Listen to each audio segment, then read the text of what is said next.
네, 2025 에이펙 정상회 준비 상황을 차분히 점검해 보겠습니다. 대외경제정책연구원 에이펙 연구 컨소시엄 사무국의 이주관 사무국장 나와 계십니다. 국장님 어서 오십시오. 네, 안녕하십니까. 네, 에이펙 정상회의 경주에서 열립니다. 민감한 시기인 만큼 세계의 이목이 쏠리고 있는데요. 국장님, 먼저 시청자들의 이해를 돕는 차원에서 에이펙이라는 게 어떤 것인지부터 좀 소개해 주시죠. 예, 그 에이펙은 아시아 퍼시픽 이코노믹 코퍼레이션의 약자로 아시아 태평양 경제 협력체를 의미합니다. 네.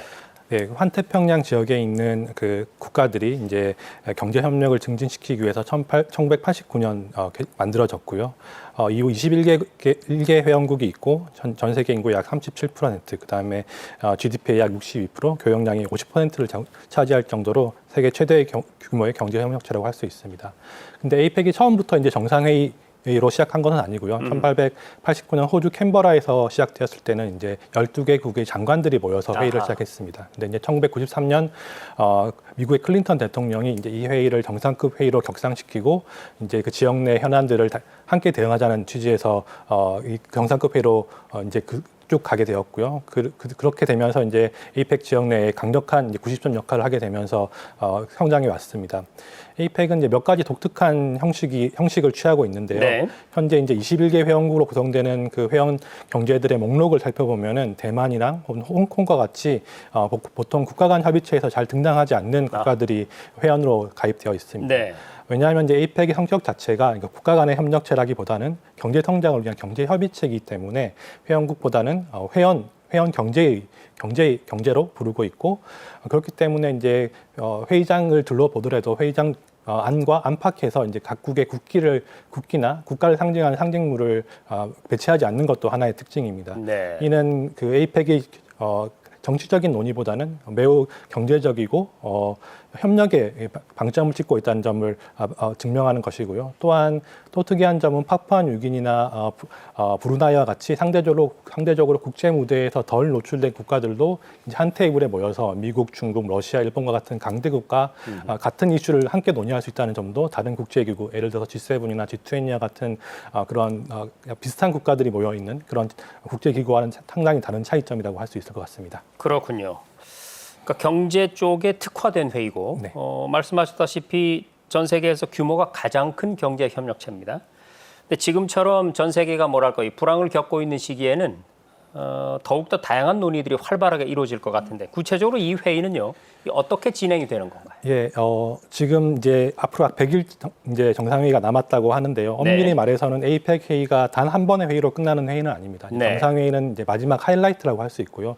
1년 내내 이 정상회의에서의 성과를 이끌어내기 위해서 매우 많은 회의들이 1년 내내 개최됩니다. 네. 그 시작을 알리는 회의는 이미 작년 12월 서울에서 이제 고위관리회의라고 하는 솜 회의가 개최되었습니다. 이 솜은 시니어 오피서스 미팅이라고 하는 고위관리회의이고요. 우리나라로 치면은 약 실장이나 국장급의 공무원들이 대표로 파견되게 됩니다. 네. 그리고 그 회의를 기점으로 이제 지난 2월 경주에서 1차 고위관리회의 및 관련 회의가 있었고, 지난 5월에서 제주에서는 이제 제2차 고위관리회의와 관련된 장관급 회의, 통상장관회의, 인적자원장관회의, 노동장관회의가 열렸습니다. 네. 그리고 이제 앞으로 이제 다음 주죠. 27일 일요일부터 제3차 고위관리회의가 인천에서 개최됩니다. 약 3주간에 걸쳐서 다양한 급의 회의가 열리게 되고, 가장 주목받는 다음 주에 있을 회의는 디지털 AI 장관회의가 개최되는데요. 특히 AI를 처음 다룬다는 장관급 회의에서 다룬다는 점에서 주목받고 있는 회의인 것 같습니다.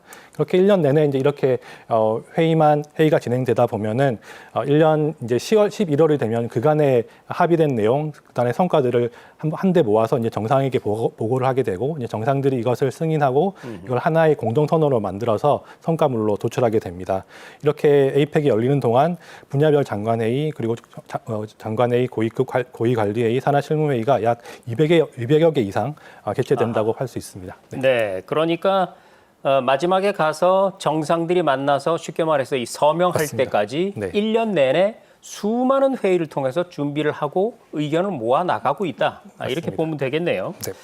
자, 말씀하셨다시피 에이펙이 경제 분야에 특화가 돼 있고, 그리고 무역 자유화를 추구하는 그런 성격이 있는 만큼 그 수혜가 특히 기업들에게 많이 돌아갈 것 같습니다. 실제로 이 네로라는 글로벌 기업들도 에이펙에 참석을 하고 있죠.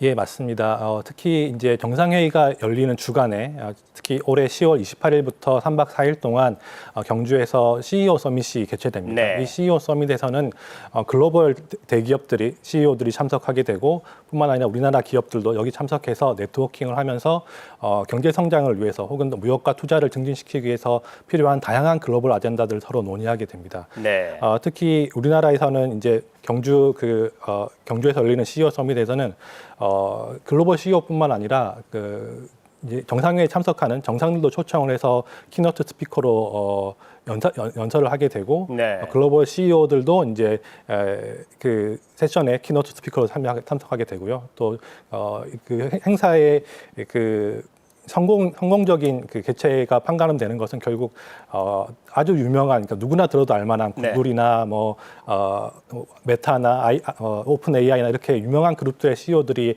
행사에 참석하는 것이 중요하기 때문에 대한상의가 이 행사를 주최하고 있는데 그러한 빅샷들을 모으기 위해서 매우 발빠르게 그리고 열심히 노력하고 있습니다. 또한 이 CEO 서밋은 단순하게 이제 그 아젠다를 논의하는 것뿐만 아니라 이제 기업들이 새로운 비즈니스 기회를 창출하는 그런 일종의 그 이벤트로 만들기 위해서 대한상의가 다양한 부대 행사를 기획하고 있습니다. 제가 오늘 아침에도 이제 대한상의가 개최하는 부대 행사에 그 업체를 선정하는 회의에 다녀왔는데요. 네.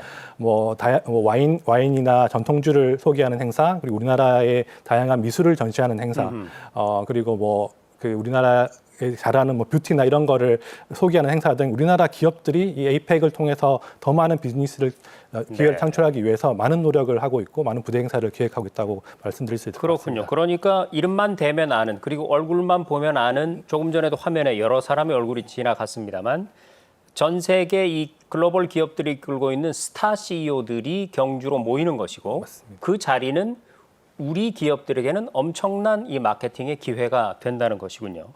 자, 이렇게 굴지의 기업들도 경주에 모이게 되지만 역시 하이라이트, 즉 절정은 바로 정상회의라고 할 수가 있을 텐데요. 20여 개국 정상이 한 자리에 모이는 일이 사실 쉬운 일이 아닙니다. 그런데 의외로 이 회의가 비공식 회의라고 들었거든요. 국장님, 공식 회의가 아니라 굳이 비공식의 형태를 유지하는 이유는 어디에 있습니까? 네, 그 에이펙 정상회의는 공식 회의가 아닌 비공식 회의 혹은 리트릿이라고 표현을 하기도 하는데요. 네. 그것은 에이펙이 1989년 창설 당시부터 이제 순수하게 경제 협력을 목적으로 표방하고 있기 때문에 정치적 사안, 민감한 사안은 철저히 배제하려고 노력을 해왔습니다. 네. 그러다 보니까 이제 정상급에서 합의된 내용이 조약이라든지 구속력 있는 결정으로 이어지지 않고요. 다만 비구속적이고 자발적인 형식으로 이 결정에 따르게 됩니다. 따라서 이러한 경제 협력을 중심으로 가다 보니까 좀 더 회의가 비공식적이 되는 것이고요. 또한 에이펙 의사 결정 구조 자체가 만장일치제 컨센서스를 기반으로 합니다. 아하. 그러니까 한 국가라도 여기에 이의를 제기하게 되면은 합의에 이를 수 없게 되는 거죠. 그렇기 때문에 회원 경제체 간에 다양한 입장이 존재하고 또 워낙 다양한 이슈를 다루기 때문에 언제 어디서든 합의에 이르지 못할 가능성이 높습니다. 그렇기 때문에 이거를 비공식으로 해두면은 그렇게 회의 결과가 원활히 나오지 않더라도 각 국가, 각 경제체에게 큰 부담이 없다는 점에서 이렇게 유연성을 활용한다고 볼 수도 있을 것 같습니다. 그렇군요. 그러니까 비공식 회의를 유지함으로 인해서 어떻게 보면 더 깊은 얘기를 나눌 수도 있는 맞습니다. 것이고, 그리고 그것이 합의가 이루어지지 않더라도 그 갈등이 밖으로 표출이 안 돼도 되는 것이고, 네, 맞습니다. 유연성과 각 국가들의 어떤 독립성을 존중하는 그런 의미가 있군요. 자, 그러면 이번 경주 에이펙에서는 어떤 의제를 중점적으로 다룰 것인지 궁금하고요. 국장님도 이런 의제들은 누가 어떻게 정하는지도 궁금하네요. 예, 그 이번 정상회의의 의제는 아까 화면에서 보셨다시피 우리가 만들어가는 지속 가능한 내일이고요. 네. 저희가 선정한 주제는 연결, 혁신, 번영이라는 주제입니다. 사실 이번 의제 개발 과정에 저희 대외경제정책연구원이 참여를 했습니다. 그래서 2022년부터 이 과제를 수행해 왔고요. 저희 연구원뿐만 아니라 다양한 학계, 그러니까 경제나 사회, 문화나 산업 분야의 전문가들을 자문단으로 모셔서 이제 충분히 이 논의를 우리나라의 국익을 반영하고 또한 에이펙이 가지고 있는 비전을 반영하기 위해서 노력을 해왔습니다. 특히 에이펙의 비전이라고 할 수 있는 푸트라자야 비전은 무역 투자, 혁신과 디지털 그리고 포용과 지속 가능성을 다루고 있는데요. 이 주제를 우리나라가 가지고 있는 강점, 특히 뭐 AI나 디지털 분야에 녹여낼 수 있도록 논의를 주제했고 또한 최근에 그 무역 현상의 특징인 그 지역화, 분절화를 극복하기 위해서 커넥트라는 단어를 선택했습니다. 연결. 네, 연결이라는 단어 선택했고요. 그다음에 우리 그 이노베이트라는 단어도 우리가 역시 우리가 강점 있는 디지털 AI 분야를 반영해서 선정했고요. 또한 지금 현재 이슈가 되는 저출산 문제도 우리나라가 지금 에이펙에서 처음 제기한 문제입니다. 그래서 이 인구 구조의 변화를 대응해서 이제 에이펙 지역 내의 번영을 가져올 수 있지 않을까 하는 측면에서 이러한 주제를 제안했고 외교부에서 결국에는 이러한 주제가 가장 우리나라의 그 이해를 잘 반영할 수 있다는 판단하에 이제 이러한 주제를 결정했고 결국 정상급에서 의제가 결정되었습니다. 또한 저희가 핵심적인 성과로 강조하고 있는 것이 아까 말씀드렸던 AI랑 인구구조 변화 대응인데요. 네. 특히 전 세계적으로 AI가 화두가 되면서 AI가 가져올 변화와 그리고 변화에 대한 기대와 우려가 큰 상황입니다. 그런데 에이펙에서는 아까 말씀드렸다시피 좀 민감한 주제는 좀 피해가는 것이 현재의 그 정치 구도 하에서 맞기 때문에 네. AI 규제나 윤리적 문제 같은 거는 이제 미중 간의 갈등 그리고 국가 간의 이해관계가 워낙 첨예하기 때문에 오히려 이 AI를 좀 더 잘 활용해서 에이펙 내의 경제 성장 혹은 번영을 어떻게 가져올 것인가를 고민하는 데 저희가 집중하고 있고 네. AI를 또한 잘 활용하기 위해서는 이제 개별 기업뿐만 아니라 뭐 정부 그다음에 기업 노동자, 근로자 그리고 소비자들까지 어떻게 하면 역량을 강화할 수 있으면 좋을지 고민하고 있습니다. 또한 AI를 개발하고 또 활용하는 인프라를 어떻게 하면 지속 가능한 방식으로 만들어낼 수 있을지 그러한 그 논의도 그 주제에 담고 있고요. 인구 구조 변화는 우리나라만의 문제가 아닙니다. 에이펙 영내 회원국들 거의 대다수 국가들이 저출산과 고령화 문제를 공통적으로 겪고 있고 네. 이 문제가 단순히 경제뿐만 아니라 교육, 보건, 사회 전반에 큰 영향을 미치는 공통의 과제라고 인식하고 있기 때문에 이러한 문제를 어떻게 하면은 좀 더 각 국가, 각 회원국 경제들이 가지고 있는 아이디어를 모아서 효율적으로 해결할 수 있을지에 대한 그 공동의 노력을 하고 있습니다. 네. 네. 자, 시청자 여러분께 지금 상세히 설명을 해주셨는데 다시 한번 제가 요약을 해드리면 이번 에이펙 정상회의 주제는요. 우리가 만들어가는 지속 가능한 내일, 그러니까 미래를 어떻게 지속 가능하게 만들 것이냐라는 것이 주제고요. 그 핵심 의제는 연결과 혁신과 번영입니다. 네. 자, 그럼 이 얘기를 이어가 보겠습니다. 자, 그런데 국장님, 이번 에이펙 정상회의에 누가 올 것이냐와 관련해서 가장 큰 관심을 끄는 건 역시 미중 정상이 직접 만날 것인가 이 부분이 될 것 같습니다. 트럼프 대통령 1기 행정부 때 3차례 회담이 있었죠. 이번에 만약에 다시 만나게 되면 무려 6년 만에 다시 만나게 되는 건데 국장님이 예언의 능력은 없으시겠지만 네. 과연 트럼프와 시진핑이 경주에서 만나게 될까요? 네, 아무래도 에이펙 정상회의에서 가장 관심이 가지는 분야인데 네. 결국 이 현재 국제 질서를 좌우하는 미중 정상이 한 자리에 모여서 얼굴을 맞대고 이야기한 것 자체가 지금 변화하는 그런 불확실한 상황에서 전 세계에 긍정적인 메시지를 전달할 수 있기 때문에 모든 사람들의 관심이 이목이 집중되는 것 같습니다. 그렇죠. 종합적으로 볼 때는 현재 두 정상의 참석 가능성이 좀 매우 높은 것 같습니다. 아하. 이미 중국의 시진핑 주석 같은 경우에는 지금까지의 에이펙 정상회의에 모두 다 참석을 했고요. 특히 내년 2026년이 중국이 에이펙의 이장국을 맡게 됩니다. 그렇기 때문에 관례상 이제 정상회의 마무리 시점에서 이제 우리나라의 의장국 지위를 중국에게 넘겨주는 퍼포먼스를 해야 되기 때문에 네. 아무래도 오지 않을까 싶고요. 트럼프 대통령도 이미 여러 차례 시진핑 주석을 만나고 싶다라는 것을 밝힌 바 있고 그것을 에이펙을 중요한 포인트로 언급한 바 있습니다. 네. 또한 최근에 그 트럼프 대통령이 추구하고 있는 관세 정책이 사실상 일부 성과를 많이 보이고 있습니다. 네. 최근에 있었던 일본과의 협상 타결도 있었고 결국 10월달 정도 되면은 상당수 관세 협정이 타결되는 것이 예상되고 그렇다면 에이펙을 통해서 자신의 그런 정책적 성과를 이렇게 뽐낼 수 있는 자리가 될 수 있지 않을까 싶습니다. 네. 그런 의미에서 이 에이펙 참석 가능성이 매우 높다고 저는 그렇군요. 예상하고 있습니다. 지금 같은 이 관세 협상의 어떤 껄끄러움 그것이 다 사라지고 난 다음에 온다. 그리고 사실 두 정상이 서로 자기들끼리 연락해서 만나기는 좀 쑥스러울 텐데 이렇게 경주 에이펙이라는 다자회의 자리를 깔아주면 맞습니다. 사실 만나기가 참 용이하겠죠. 자, 이렇게 두 정상의 만남을 기대하는 바가 큰데 또 한편으로는요. 만나서 싸우기만 하다 끝나면 안 되지 않습니까? 국장님, 실제로 정상들 간의 어떤 의견 차이 같은 것 때문에 에이펙 정상회의 공동 성명이 불발된 사례가 있었나요?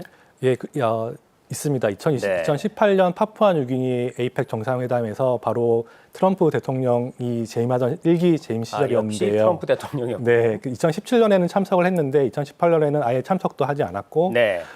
펜스 부통령을 대신 보내면서 아하. 그 당시 미중 관계가 매우 악화되는 상황에서 공동선언문에 이제 중국의 그러한 통상 정책을 규탄하고 WTO 같은 개혁을 강하게 주장하면서 그리고 중국이 이걸 받지 않으려고 하면서 공동선언문이 불발된 사례가 있습니다. 그리고 제가 지난 5월 제주에서 에이펙 통상장관회의 공동선언문 문안 작업하는 그 현장에 있었는데요. 네. 그 당시에도 미국과 중국 간의 관계가 그렇게 매끄럽진 않았습니다. 그리고 뿐만 아니라 다른 회원국들도 이제 미국이 주장하는 다양한 정책에 대해서 반대하는 목소리가 있어가지고 합의가 쉽지 않았습니다. 근데 결국 합의에 이른 것은 큰 성과였고 이번 정상회의에서도 우리나라가 이러한 외교적 역량을 잘 발휘한다면은 정상회의 공동선언문을 도출할 수 있지 않을까 기대하고 있습니다. 그렇습니다. 올해 경주에서는요. 미국과 중국을 포함해서 모두가 어깨동무를 하고 뜻을 하나로 모으는 그런 장면을 기대해 보겠습니다. 자, 그러면 국장님 반대로요. 국제사회에서 특히 주목을 받았거나 아니면 중대한 어떤 전환점을 이끌어낸 그런 회의를 꼽아본다면 언제가 될까요? 네, 에이펙 정상회의가 아주 많이 있었는데 그 중에 뭐 몇 가지만 꼽아 본다면은 네. 저는 2024년 중국 베이징 에이펙 정상회담을 꼽고 싶습니다. 이 당시에는 오바마 대통령이 참석을 해가지고 우리가 오늘 세계 미래를 바꾸는 합의를 했다는 선언을 할 정도로 중대한 결정을 했는데요. 네. 그 결정이 바로 중국과 함께 기후변화 대응을 공동으로 하겠다는 발언을 한 사례입니다. 또한 에이펙 맥락에서는 중국 주도로 매우 많은 이니셔티브들이 이때 합의가 됐고 그게 현재까지 에이펙의 핵심 논의로 주목받고 있습니다. 네. 또한 2020년에는 말레이시아에서 푸트라자야 비전 2040이라는 합의가 도출되었는데 네. 이것이 이제 에이펙 전반의 비전을 향후 20년간 그 방향성을 제시하고 있기 때문에 매우 중요한 회의였다고 할 수 있습니다. 네. 나중에요, 국장님. 네. 내년쯤에 국장님이 다시 출연을 하셔가지고 네. 제가 비슷한 질문을 던졌을 때 네. 단연 2025 경주 에이펙이 역사적이었다. 이런 대답이 나올 걸로 믿습니다. 자, 역사적인 경주 에이펙 정상회의 이제 100일도 채 남지가 않았습니다. 우리나라가 의장국인 만큼 성과를 당연히 이제 기대해 보게 되는데요. 지금 준비는 잘 되고 있습니까? 어떻습니까, 국장? 최근 그 뉴스에도 공개가 되었듯이 이제 정부가 매우 적극적으로 에이펙 정상회의를 준비하고 있습니다. 네. 대통령실은 지난주에 이제 20개국 정상들한테 에이펙 정상회의에 참석해달라는 요청을 보낸 바 있고요. 에이펙 정상회의 준비 실무를 담당하고 있는 외교부랑 경상북도에 따르면은 하드웨어적인 부분, 즉 시설이라든지 그 공사가 필요한 부분들은 그 계획대로 진행되고 있다고 판단하고 있습니다. 네. 또한 그 소프트웨어적인 측면, 그러니까 의제라든지 우리가 만들어갈 성과는 지금 다음 주에 개최될 솜3, 그러니까 제3차 고위관리회의에서 매우 많은 회의들이 빽빽하게 들어차 있거든요. 네. 거기서 나온 성과들이 아마 아주 긍정적으로 정상회의까지 이어지지 않으라 싶습니다. 네, 잘 알겠습니다. 의장국으로서 준비해야 할 일들이 참 많은 것 같습니다. 손님 맞이도 해야죠. 의제 준비도 해야죠. 어떤 합의를 도출해야 되죠. 자, 그러면 구체적으로 의장국이 어떤 역할을 맡게 되는 건지 궁금하고요. 또 의장국이 되면 혹시 그 의장국의 어떤 특혜 같은 게 주어지는 것도 있나요? 네, 당연히 있습니다. 그러니까 의제를 선정한다는 것 자체가 이제 의장국의 특별한 권한이고요. 자국의 이해를 충분히 반영할 수 있도록 의제를 선정하는 것이 가장 핵심적인 주도권을 확보할 수 있는 네. 특혜라고 할 수 있을 것 같습니다. 또한 그 회의를 준비하면서 당연히 이제 정부만이 이걸 해결할 수 없기 때문에 민간의 많은 부분을 위탁하게 되고요. 이러한 것이 우리나라 산업 전반에 영향을 미치게 됩니다. 저희와 같은 국책 연구기관도 이러한 연구를 맡게 되고 하드웨어적으로는 뭐 이러한 회의를 준비하는 업체, 그러니까 산업들이 발전하게 되고 추가적으로는 관광이라든지 그 지역 내 인프라 발전까지 연결이 되기 때문에 네. 의장국이 가지는 특권은 매우 크다고 할 수 있습니다. 그렇군요. 지금 국장님 말씀하셨듯이 에이펙 정상회의는 단순한 외교 행사를 넘어서 경제에도 큰 영향을 미칩니다. 여러분 지난 2005년 부산에서 열렸던 에이펙 정상회의 기억하시죠? 이번 회의를 앞두고 한번 그때를 돌아볼 필요가 있을 것 같은데 당시에는 어떤 성과가 있었습니까? 네, 2005년 부산 에이펙 정상회담은 매우 성공적으로 마무리되었다고 평가되는데요. 네. 당시에 가장 중요한 것은 부산 선언을 통해서 에이펙의 하나의 물줄기를 만들었다는 기념비적인 선언이 나왔었고, 당시에 이제 정상회의를 개최하는 동안에 회의뿐만 아니라 다양한 부대 행사를 많이 준비했습니다. 그래서 참석한 정상들이나 CEO들이 부산 주변을 관광하는 프로그램도 많이 만들었고요. 그러한 프로그램에 연계해서 관광 특수를 누리기도 했습니다. 관광 지식 정보 시스템에 따르면은 에이펙이 열린 2005년 부산의 주요 관광 지점, 부산 관광의 주요 지점 방문객이 약 100% 이상 증가한 사례도 있고, 네. 정상회의 참가자뿐만 아니라 일반 관광객도 그 해 다음 해까지 증가한 것으로 분석되었습니다. 또한 에이펙 회의에는 수천억의 예산이 투입됩니다. 올해는 약 4천억인데 그 당시에는 한 2천억 정도 투입됐다고 하고요. 그것이 그 부산 지역 그리고 전국의 에이펙 행사를 개최하는 지역의 그 인프라나 시설 개선에 사용되었고, 그것이 유발하는 인적, 물적 그 효과가 상당했다고 평가되고 있습니다. 그렇군요. 자, 2025 경주 에이펙 정상회의, 부산 정상회의만큼이나 그 이상 잘 되어야 될 텐데 이번 회의를 통해서 자 우리가 잘 준비해서 잘 치러냈다고 할 때 기대할 수 있는 효과를 좀 예상해 볼까요? 네, 정부는 에이펙 기간 동안 약 4천여 명의 에이펙 정상회의 기간 동안 각국 대표단이 많이 방문해서 최대 7,700명, 그러니까 다시 말씀드리겠습니다. 일일 최대 방문객 7,700명, 연인원 3만 명이 경주를 방문할 것으로 추산하고 있습니다. 네. 또한 대한상의가 딜로이트와 함께 공동 분석한 결과 에이펙 개최에 따른 경제적 효과는 약 7조 4천억에 이를 것으로 전망하고 있습니다. 이것은 결국 경제 활성화, 내수 소비 활성화 등으로 연계되고 단기적인 효과는 3조 3천억, 그리고 중장기적 간접 효과까지 고려한다면 약 4조를 넘어서는 효과가 발생할 것으로 예상되고 있습니다. 네. 자, 준비를 잘 해가지고요. 이 모든 예상 경제 효과가 실제로 일어나길 기대해 보겠습니다. 에이펙 정상회의가 딱 99일 앞으로 다가온 지금 정부는 총리실을 중심으로 막바지 준비에 총력을 기울이고 있는데요. 자, 국장님 전문가로서 이 성공적인 개최를 위해서 앞으로 특히 어떤 부분에 중점적으로 준비를 해야 한다고 보십니까? 아무래도 지금 그 정부가 추진하고 있는 에이펙이 성공적으로 완성되기 위해서는 결국 국민적 관심과 그리고 투명한 준비 과정이 핵심적인 것 같습니다. 네. 에이펙이 단순히 정상회의를 넘어서 국민들에게 실질적인 혜택을 가져다 주기 위해서는 다양한 형태의 국민적 참여를 이끌어내는 것도 중요하고요. 특히 김민석 총리께서 에이펙 준비 과정을 공개적으로 진행하고 있다는 것도 매우 긍정적인 것 같습니다. 네. 그래서 모두가 투명하게 이 과정을 지켜보고 모두가 노력을 한다면 성공적인 개최가 개최를 할 수 있을 것 같습니다. 네. 네, 잘 알겠습니다. 에이펙 정상회의 손님맞이 준비에도 지금 속도가 붙고 있는 것 같습니다. 저희 글로벌 인사이트는 앞으로도 경주 에이펙 정상회의 관련된 소식을 지속적으로 놓치지 않고 여러분께 전해드리도록 하겠습니다. 오늘 도움 말씀 주신 대외경제정책연구원의 이주관 사무국장이었습니다. 고맙습니다. 네.